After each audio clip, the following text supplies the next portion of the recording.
अगर चंद्रशेखर आज़ाद को किसी भी कारण से कुछ हो गया, उसका समर्थन करने वाला, उसमें विश्वास आस्था रखने वाला वोट भारतीय जनता पार्टी के ताबूत में कील ठोक रहे हैं। तो पहला परिवर्तन तो ये कि प्राइमरी स्कूल के मास्टर का बेटा है, चुनाव लड़ रहा है। वो चुनाव जिसमें चुनाव आयोग कह रहा है 95 लाख रुपए खर्च कर सकते हैं। एक वोट एक नोट, ये सिद्धांत मान्यवर काशीराम साहब ने दिया। जहां तमाम लोग धन के दम पर राजनीति कर रहे हैं, वहाँ हम संघर्ष के दम पर राजनीति कर रहे हैं। और आज आपने देखा कि आपके सामने किस तरह से एक तरह से पैसे की बरसात ही हुई।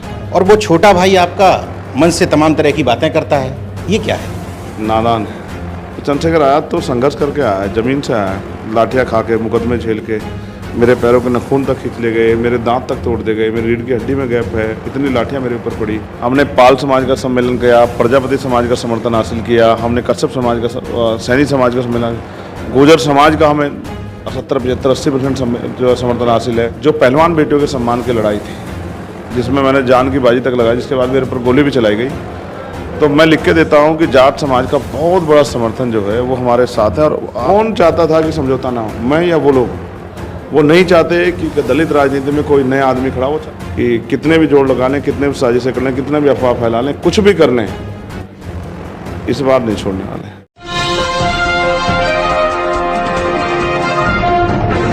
साथियों नमस्कार, मैं हूं नीरज पटेल और आप देख रहे हैं नेशनल जनमत। चुनावी यात्रा में इस समय हम हॉट बन चुकी नगीना लोकसभा सीट पर है। हॉट क्यों बनी है? ये जो शख्स मेरे साथ हैं, चंद्रशेखर आज़ाद, इन्होंने जब से यहाँ दावेदारी पेश की तब से नगीना पूरे देश में जाना जाने लगा है। मैंने अभी वाल्मीकि सम्मेलन देखा, आपका कवर करने आया था। तमाम चुनावी रैलियों में जाओ तो आरोप लगते हैं कि पैसे दे के बुलाया या कोई और लालच दे करके बुलाया। मंच पर मैं देख रहा था कि लोग उल्टा आपको कुछ सहयोग करने की कोशिश कर रहे हैं। कोई 11,000 दे रहा, 21,000 दे रहा, 51,000 दे रहा। ये क्या जादू है? देखो, वो जो विश्वास भीम आर्मी के 10 साल के संघर्ष में पैदा हुआ, 2014 से लेकर 2024, और जो आज़ाद समाज पार्टी के लोगों ने जो संघर्ष किया, ये उसका परिणाम है। जो विश्वास और प्रेम समाज में संघर्ष से पैदा हुआ। एक होता है कि आप चुनाव लड़ने आए और चुनाव लड़के आप रुकेंगे जाएंगे, किसी को पता नहीं, लेकिन एक ये लोगों के अंदर संदेश है कि चंद्रशेखर आज़ाद ने तो अपना पूरा जीवन ही हमारे लिए समर्पित कर दिया, तो उसकी आवाज़ उठाना, उसके हाथों को मजबूत करना हमारी जिम्मेदारी। तो समाज जिम्मेदारी समझ रहा है। जैसा आपने कहा कि भाई लोग पैसे दे के लोग बुलाते हैं, और आज आपने देखा कि आपके सामने किस तरह से एक तरह से पैसे की बरसात ही हुई। ये समझिए 2-3 दिन के तेल का खर्चा जो है सभी गाड़ियों का निकल जाएगा, इस तरह की जो व्यवस्था की। और ये सभी जगह हो रहा है। जैसे किसान सम्मेलन, उन्होंने भी इस तरह से पैसे की मदद की। और कल भी जो है हल्दौर में बहुत सारे लोगों ने, सभी जातियों के लोगों ने समर्थन दिया भाजपा की नीतियों के खिलाफ। तो ये जो समर्थन है, ये समर्थन एक नए भविष्य के लिए, एक नई उम्मीद का जो है किरण यहाँ से जारी कर रहा है। और इसका लाभ जो है ना, आने वाले कल में उत्तर प्रदेश और देश को भी मिलेगा। कांसीराम साहब जो राजनीति करते थे वोट और नोट की, कि एक वोट एक नोट, मैंने देखा कि कई जगह केतली रख करके महिलाओं ने भी सहयोग किया। तो क्या वो दौर फिर से एक नई राजनीति की इबारत आप लिखने जा रहे हैं कि एक प्राइमरी मास्टर का लड़का भी राजनीति में? इसमें 2 चीज़ें। पहली बात ये कि बाबा साहब अम्बेडकर ने संविधान को सौंपते हुए एक भाषण दिया था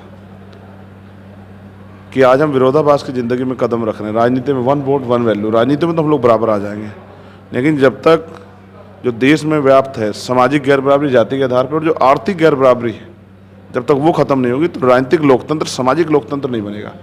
यानी कि राजनीतिक लोकतंत्र में पैसे वाले लोग ही चुनाव लड़ेंगे, आगे बढ़ेंगे और उनको अवसर मिलेंगे, गरीब आदमी नहीं बढ़ पाएगा। आज हम ये देखते हैं तमाम तरह से जो चुनाव लड़ने आता है उसकी करोड़ों की संपत्ति, अरबों की संपत्ति, इस तरह के तमाम दावे और वो होते हैं। तो इसका मतलब बहुत कम लोग हैं जो गरीब लोग हिम्मत जुटा पाते हैं। तो पहला परिवर्तन तो ये कि प्राइमरी स्कूल के मास्टर का बेटा, हेड मास्टर का बेटा चुनाव लड़ रहा है। वो चुनाव जिसमें चुनाव आयोग कह रहा है 95 लाख रुपए खर्च कर सकते हैं। दूसरा, एक वोट एक नोट, ये सिद्धांत मान्यवर काशीराम साहब ने दिया। जहां तमाम लोग धन के दम पर राजनीति कर रहे हैं, वहाँ हम संघर्ष के दम पर राजनीति कर रहे हैं। और मान्यवर काशीराम साहब कहते हैं जो सहारा देगा वो इशारा भी देगा। लोग पूंजीपतियों से, करोड़पतियों से, उद्योगपतियों से चंदा लेते हैं, उनके फिर बाद में कामयाब होने के बाद उनके इशारों पे काम करते हैं। हम जिनसे आर्थिक मदद ले रहे हैं सहयोग के रूप में, हम उनके इशारे पे काम करना चाहते हैं, इस आंदोलन को उनके लिए आगे बढ़ाना चाहते हैं। तो इसलिए हमने अपील की है कि जो वोट दे, जो नोट दे, वोट दे, वो नोट भी दे।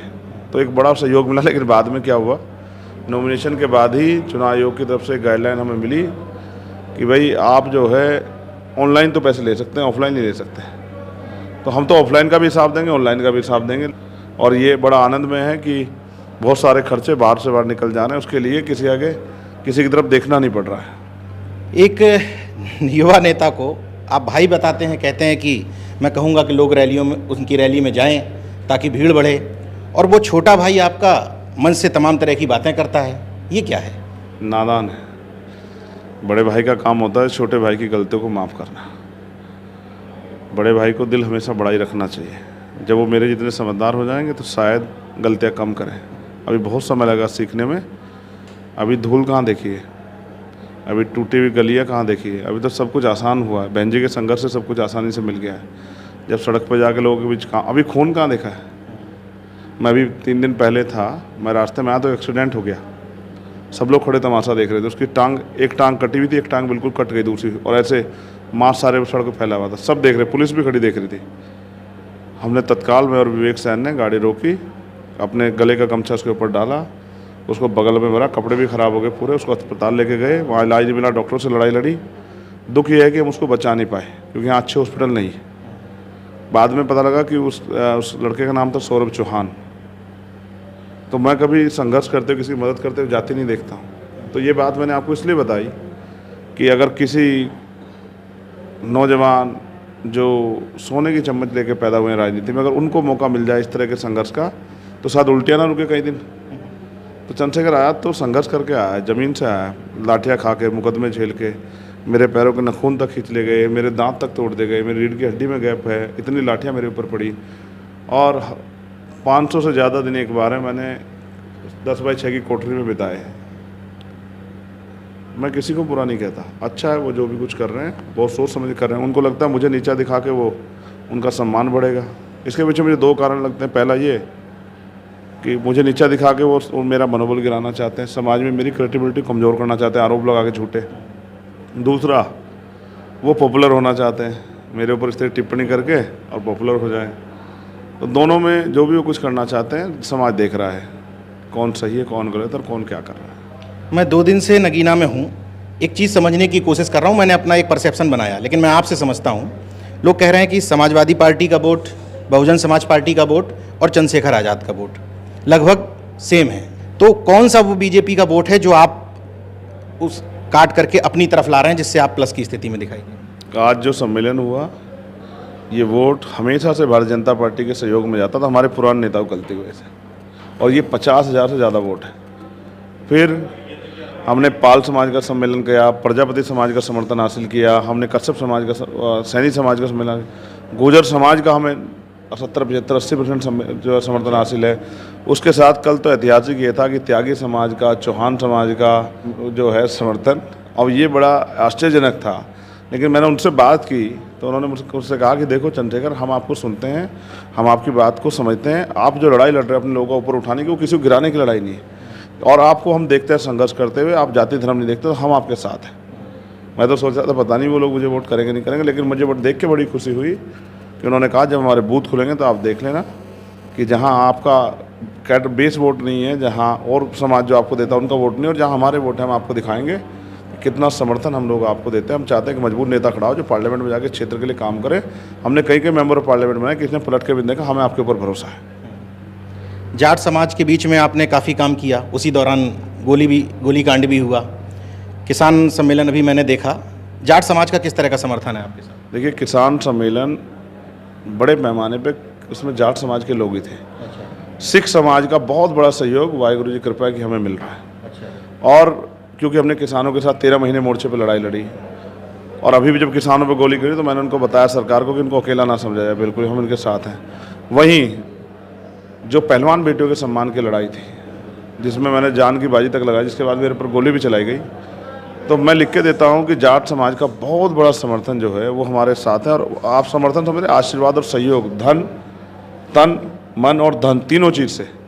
और मैं विश्वास से कहता हूँ जिस दिन परिणाम आएगा, मैं घमंड से नहीं कह रहा हूँ, 70% से प्लस में हम होंगे और बाकी में सारे होंगे। अब एक आरोप जो विपक्ष की तरफ से सुगबुगाहट शुरू हो रही है कि चंद्रशेखर को 22+ श्रेणी सुरक्षा क्यों मिल गई? मेरा सवाल ये है कि क्या वायु श्रेणी की सुरक्षा मिलने वाला मैं पहला आदमी हूँ? मुझसे पहले तो बहन जी के भतीजे को मिली, तो अब ये तो शक के घेरे में दोनों लोग आ जाते हैं। रही बात विपक्ष का, कोई एक नेता बताओ जिसके लिए सुरक्षा नहीं है। अब सवाल ये है नीरज भाई कि सुरक्षा किसे दी जाती है? उसको, जहाँ तक मैं समझता हूँ, दो लोगों को सुरक्षा यहाँ मिलती है राजनीति में, उनका जिनका कद बढ़ रहा होता है, जिनके लिए शासन प्रशासन पहले महसूस कर लेता है, इन एजेंसियाँ, कि ये आदमी कामयाब हो रहा है, कल ये आदमी ताकतवर होने वाला है, तो इससे संबंध नहीं खराब करने हैं। और दूसरा उसको जिसकी जान को खतरा हो। मैं वो हूँ जिसके ऊपर गोली चली, और हमने, हमारे लोगों ने कितनी अपील की कि भाई हमारे नेता को सुरक्षित करो, क्योंकि हम भी टैक्स देते हैं बराबर का, हमें भी, हमारे नेता की भी सुरक्षा की जिम्मेदारी सरकार लेनी चाहिए। अभी 10-12 दिन पहले एक रिपोर्ट जो है, और मैंने उसको सार्वजनिक किया और बताया मैंने सारे अधिकारियों को, देखो मेरे खिलाफ फिर से मेरी हत्या करने का प्रयास किया जा रहा है, और ये इसके एविडेंस मैंने दिया उनको। फिर 2 दिन पहले भी मेरे खिलाफ जो है एक ऑडियो वायरल हुई धमकी की, हम उसने पहले गोली चली थी बच गया, इस बार बचेगा नहीं। तो सवाल ये है कि चंद्रशेखर को कौन मारना चाहता है? किसकी राजनीतिक ज़मीन खिसक रही है जो चंद्रशेखर को मरवाना चाहते हैं, मारना चाहते हैं? दूसरी बात ये है कि मैंने सुरक्षा के लिए अपील की थी, आप जानते हैं, मैंने कोर्ट में भी गया, तो सरकार ने सुरक्षा दी, लेकिन उन्होंने इस पर लिखा कि ये परमानेंट नहीं है, कंडीशनल है कि आपके इलेक्शन तक, क्योंकि सरकार भी ये जानती है, इस बात को हम समझना चाहिए, पढ़े लिखे लोग हम, राजनीतिक लोग भी हैं, सरकार को पता है अगर चंद्रशेखर आज़ाद को किसी भी कारण से कुछ हो गया तो उसको, उसका समर्थन करने वाला, उसमें विश्वास आस्था रखने वाला वोट भारतीय जनता पार्टी के ताबूत में कील ठोक देगा। जैसे मोदी जी ने चुनाव से पहले आके किसानों को 13 महीने किसानों के लिए कुछ नहीं बोले, 700 किसान से कुछ नहीं बोले, लेकिन बाद में हाथ जोड़कर माफ़ी मांगी, क्योंकि असेंबली चुनाव उत्तर प्रदेश का, पंजाब का, उत्तराखंड का आ गया था कि भाई मेरी सेवा में कोई कमी रहेगी। तो वो राजनीतिक रूप से समझदार है, वो इनकी तरह नहीं है हमारे जो विपक्ष के लोग हैं कि एक सीट देते हुए भी, एक सीट में मदद करते हुए उनकी टांगें काँप गई। पिछली बार तो अखिलेश जी ने मेरे ऊपर आरोप लगा दिया कि भाई इनको किसी का फ़ोन आ गया था, मैं चुप रहा, ठीक है भाई, अब इस बार क्या आरोप लगाओगे? अच्छा, मैं वोटों का बिखराव भी नहीं कर रहा, मैं बहुत जगह लड़ भी नहीं रहा हूँ। आप देखो उत्तर प्रदेश सभी जिलों में संगठन, मैं सभी जगह लड़ सकता हूँ, लेकिन फर्स्ट फेज में कहीं भी नहीं लड़ा, अभी सेकंड में भी ज़्यादा नहीं लड़ रहा हूँ। लेकिन जहाँ कार्यकर्ता लड़ना चाहेंगे और पार्टी तय कर लेगी तो वहाँ लड़ा जाएगा। लेकिन मैं आपसे कह रहा हूँ, कौन चाहता था कि समझौता ना हो? मैं या वो लोग? वो नहीं चाहते कि दलित राजनीति में कोई नया आदमी खड़ा, वो चाहते हैं कि अब बहन जी कमज़ोर हुई दलित राजनीति में, अब दलित बिखरेगा तो थोड़ा हम रख लेंगे, थोड़ा हम रख लेंगे, थोड़ा हम रख लेंगे। वो नहीं चाहते कि हमारा लीडर खड़ा हो। आप सोचो, मेरे जैसे व्यक्ति पर गोली चली, किसने एक शब्द नहीं कहा, ना राज्यसभा में, ना लोकसभा, विधानसभा, विधान परिषद में, तो आप समझो आम दलित के लिए क्या बोलेंगे। और मैंने तो चैलेंज देते हुए कहा था लखनऊ वाले हमारे नेताजी को कि किसी एक दलित के दुख में गए हों, रेप होने पे, हत्या होने पे, तो मुझे ज़रा एक बार बता दें, मैं भी उस जगह को देख लूँ, अपनी पार्टी कार्यकर्ताओं से लगा। तो सच ये है कि हमें अपने आंदोलन की आवाज़ बनानी है, और हमें इन आरोपों का सामना तो बहुत दिनों से करना पड़ा है। यहाँ तो जो विधायक लेवल के लोग हैं वो भी सुरक्षा लेके घूम रहे हैं। चंद्रशेखर आज़ाद तो फिर भी इतने लोगों का नेतृत्व करता है, जिसने राजस्थान में भी कई सीटों पे जो है 74 हज़ार वोट में लिए, दूसरे तीसरे नंबर पर रहे, तो उसका राजनीतिक कद क्या बढ़ नहीं रहा है? सरकार भी देख रही है, एजेंसियाँ भी देख रही है। और चलो मैं कह रहा हूँ, मेरी हत्या पर किसे फ़र्क पड़ेगा मेरे लोगों के अलावा? तो जो चाहते हैं मेरी हत्या हो जाए, उन्हीं को दर्द हो रहा है। वापस कर देते तब भी कहते कि पहले मांग रहा था, आप वापस कर दिया। अब नहीं, उन्होंने मुझसे कहा एजेंसी के लोगों ने, जब मैंने उनको लेटर लिख दिया कि मुझे नहीं चाहिए, कि अगर कल उन्होंने मुझे दिखाया सब कुछ कि कल आपके साथ कुछ हादसा हो जाता है तो इसके जिम्मेदार आप खुद होंगे। लेकिन मैं फिर कह रहा हूँ कि जो लोग मेरे मरने का इंतजार कर रहे हैं उनको मैं कहना चाहता हूँ, अभी नहीं मरने वाला, चिंता मत करो। अभी तो संतों गुरुओं महापुरुषों का आशीर्वाद मेरे साथ है, मेरी माँओं बहनों का, बड़ों का। लेकिन अभी मेरे ऊपर कर्ज भी है, जब तक मैं वो कर्ज इस जन्म का नहीं उतार देता तब तक मैं जाने वाला नहीं। अभी तो बाबा साहब अम्बेडकर माननीय काशी राम साहब को सपना अधूरा है, अभी तो सपना पूरा करना भी कहाँ जा रहा हूँ। अच्छा, एक अंतिम सवाल, जब नगीना की घोषणा की थी आपने तो ये था कि इनका समर्थन मिल सकता है, इनका मिलता है, धीरे धीरे लोग हटते चले गए। लेकिन आज अपने आप को किस स्थिति में पाते हैं? क्या सोचते हैं कि एकदम सही डिसीजन था नगीना को चुनना? देखिए जी, पार्टी का डिसीजन था और मैं पार्टी के डिसीजन के साथ हूँ। पार्टी का एक ईमानदार कार्यकर्ता, समर्पित कार्यकर्ता होने के नाते आज भी उसी मेहनत से काम कर रहा हूँ जो पार्टी ने भी कल भी कर रहा था, और 3, 4, 5 बजे जाता हूँ। आपको जानकर आश्चर्यजनक होगा, लोगों को मीटिंग करने के लिए लोग नहीं मिल रहे हैं, और हमसे लोग लड़ रहे हैं कि हमारे गाँव में नहीं आ रहे हैं। ठीक है, पैसा भी देते हैं, टेंट भी खुद लोग पैसे देके प्रोग्राम करा रहे हैं, वो टेंट भी खुद लगाए बैठे हैं, डीजे लगाते हैं, ढोल बजाते हैं, माला लाते हैं, मिठाई लाते हैं, और मैं हाथ जोड़ता हूँ, भाई ऐसा मत करो, ऐसा मत करो। नगीना का डिसीजन भी अच्छा था, और नगीना से एक इनकलाब, एक क्रांति तैयार हो रही है जो उत्तर प्रदेश को भी दिखाएगी और देश को भी दिखाएगी किस तरह से वंचित वर्ग के लोग अभी मरे नहीं, जिंदा हैं, वो अपने हक अधिकार के लिए संघर्ष कर रहे हैं। कितना मार्जिन? मैं मार्जिन में बागेश्वर धाम वालों से तो मेरा कोई ज़्यादा परिचय नहीं कि मैं भविष्यवाणी करूँ, लेकिन मैं कह रहा हूँ कि हाँ, विजय की तरफ बढ़ रहे हैं और विजय भी ऐतिहासिक होगी। जैसा मैंने कहा 70% में हम रहेंगे प्लस में, और बाकी में जो पोलिंग होगा बाकी में सब रहेंगे। और फिर आपसे मैं कह रहा हूँ, जिन्होंने मेरा साथ छोड़ दिया उनके लिए भी मंगल कामनाएं, जो मेरा साथ दे रहे हैं उनके लिए भी मंगल कामनाएं, और सबको मेरा ये पैगाम है कि जब किसी को मेरी ज़रूरत पड़ेगी तो याद करना, चंद्रशेखर हमें आज़ाद हमेशा आपके साथ खड़ा रहेगा, जो भी मेरी मदद चाहते हैं। अच्छा, इस माहौल में भी इतना धैर्य और इतना बड़ा दिल कैसे, कहाँ से लाते हैं? प्राइमरी स्कूल के मास्टर का बेटा हूँ, किसी उद्योगपति धन्ना सेठ कारोबारी का बेटा तो नहीं, किसी मुख्यमंत्री का बेटा भतीजा भी नहीं।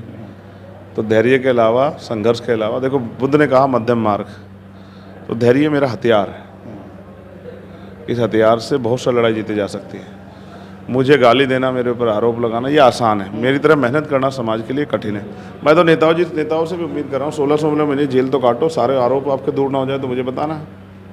अभी तो एक मुकदमे में नेताजी जो है एक नोटिस पे टांगे कांप जाती है, कुछ करो तो सही। मैं तो वो हूँ जिसने 4 गोली खाई, फिर मुझे सुरक्षा मिली, तो क्यों दर्द हो रहा है आपको पेट में? आप चाहते थे कि आदमी सड़कों पर मर जाए, लेकिन अब आपको लग रहा है कि मरने वाला नहीं, ये तो आगे बढ़ने वाला है। असली बात है बूथ लेवल तक पूरी तैयारी है। आप समझिए 3 कमेटियाँ हैं बूथ पे, 3 एक भीम आर्मी की, एक आज़ाद समाज पार्टी की, एक भाईचारा कमेटी, 3 कमेटियाँ हैं। चुनाव को इस तरह से बांधा है कि कितने भी जोड़ लगा लें, कितने भी साजिशें कर लें, कितने भी अफवाह फैला लें, कुछ भी कर लें, इस बार नहीं छोड़ने वाले। और ये पहला चुनाव है जो पूरी हिम्मत से लड़ा जा रहा है, कार्यकर्ता पूरी ताकत से लड़ रहे हैं, कार्यकर्ता सीख रहे हैं। हमने देश भर के जो सीनियर लोग हैं उनको इसलिए बुलाया कि वो चुनाव लड़ना सीखें, आगे उनको चुनाव लड़ने, पार्टी को आगे बढ़ाना है। आज सीखेंगे तो कल अपने आप चुनाव लड़ा पाएंगे। चंद्रशेखर आज़ाद जी पूरी तरीके से आत्मविश्वास में हैं। 4 जून ये तय करेगा क्या नगीना इसी तरीके से देश के लोगों के बीच में संदेश दे पाएगी कि धनबल और बाहुबल के बिना भी चुनाव जीता जा सकता है। देखते रहिए नेशनल जनमत, जागरूक और सजग बने रहिए। जय विज्ञान, जय संविधान, जय लोकतंत्र।